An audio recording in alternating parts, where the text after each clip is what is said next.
C'est une idée qui progresse dans les couloirs des institutions européennes. Si la Pologne et la Hongrie persistent à maintenir leur veto sur le plan de relance de l'Union, les deux pays ne devraient pas bénéficier des fonds mobilisés pour cette stratégie. Au Parlement européen, l'idée est défendue par le libéral Guy Verhofstadt. Je dois dire que c'est la première fois dans des négociations budgétaires que je vois un pays s'opposer au fait de recevoir de l'argent. Au bout du compte, ils vont pénaliser leurs propres citoyens.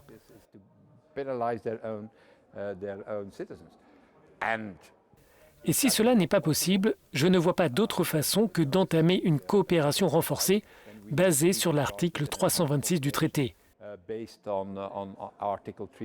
Cela donne la possibilité, par exemple, pour 25 États membres, d'avancer sur ce fonds de relance sans la Pologne et la Hongrie.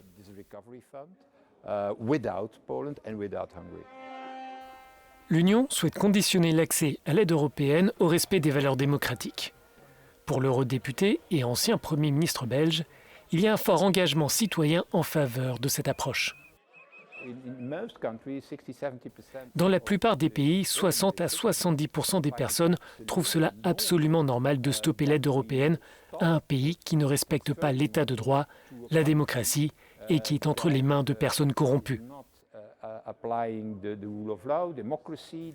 Ce n'est pas seulement une question d'état de droit, c'est aussi une affaire de corruption. Le dernier rapport de l'Office européen de lutte antifraude est clair. La Hongrie est en haut de la liste en matière de corruption dans l'Union européenne. C'est certainement la responsabilité de Viktor Orban.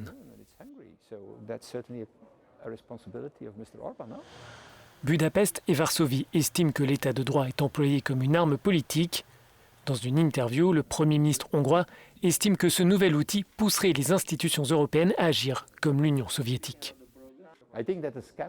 C'est une comparaison scandaleuse, parce qu'il a sûrement oublié que sous l'Union soviétique, des dictateurs tuaient leurs propres citoyens.